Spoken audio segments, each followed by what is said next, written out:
I would have tell him the only thing that'll keep us up, that will divorce us, is only death. And that was a promise to the two of us, and it happened for true.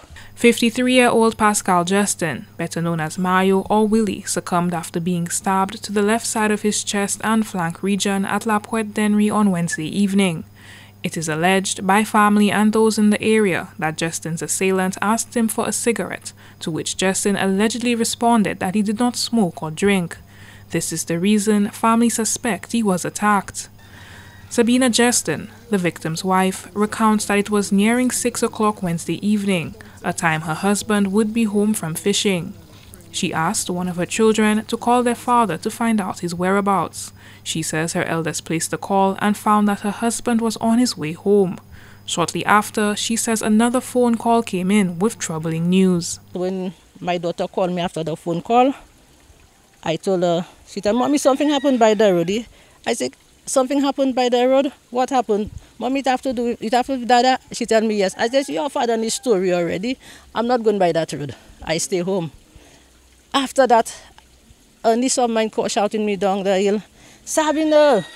We stopped the volume of the television. "Sabina, look there, stab Myers there. All of us in the house there." What? So then I rush in to go, but my children push me back. They tell Mommy, "Not going nowhere, stay there with my son." So in staying there, I start screaming, I start crying. But I really don't take that from my friend, knowing he's somebody and nobody can beat him. So I don't bother myself by myself. When I see nobody, I come on the footpath and I there crying, saying, "Hey, nobody not calling me, I want to know what's going on." So my sister comes, she tell me, "Sabna, give me the baby and go by the road.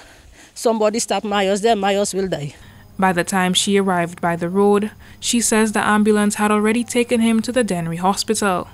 Pascal Justin was killed 2 days shy of his 27th wedding anniversary.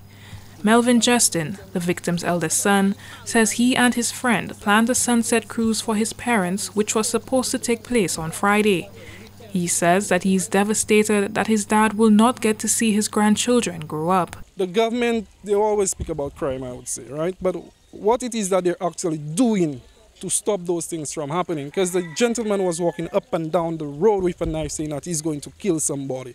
You understand? And for my dad to lose his life over a cigarette when my dad is not smoking, he's not drinking, that's not nice, right? And right about now that my dad is in a freezer, this young man, he's behind bars, but he's going to stay there for like probably a couple of years, eating taxpayers' money, drinking, sleeping, looking nice, and when he comes back out, he will repeat the exact same thing, right?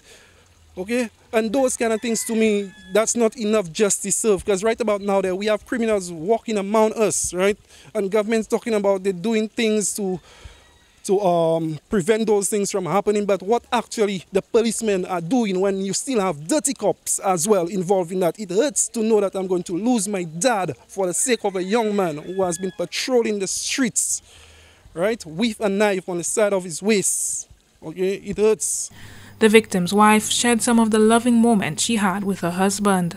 Saturday is our 27th anniversary, and tomorrow we had to go on a cruise, and we was looking forward to it, and he's not there for us to go. But right now, like this morning, when I got up, he would wake me up. If you come before, tell me, "Gasa, leve là, joie ouvert, leve là." Tell him, "But by your side, tired, let me sleep." Tell me, "Leve là, Gasa, leve là." Put for pot the table, and I would get up. And you stay there, would crack a little joke with me, like, "Tell me, Sabna, you know, I love you, I love you." I say, "I love you more than you love me." Tell me, "I love you more than love you." I tell him, well, both of us love one another the same way. Justin was a fisherman and farmer. Family, friends, and neighbors describe him as a jovial individual. Well, they say a cigarette, that's what they say on the road. It's a cigarette that, you know, he asked Myers, and Myers didn't give him the cigarette, and you know, and he started quarreling and stuff like that. Myers turned his back. Yeah, he started throwing shots at Myers, and Myers going his business. He just stabbed Myers in his foot. Yeah, but I didn't see the reason why I didn't think to have to go so far, you know. Yeah, but I was, you know, out in the village, and when as soon as I heard that, I make a few calls and they tell me what happened, you know. Yeah. To me, if you see a strange face, you have to investigate about that person, because so many things happening anywhere, and the people leave their place and they come in our community to do more things. So I believe the police have to be more vigilant in walking, patrolling the roads, strange faces, because we have a lot of them in Dennery, and it's when they do the crime we're getting to know they do something in their community, that's why they drink. This incident occurred on Wednesday, September 11th, about 7 p.m.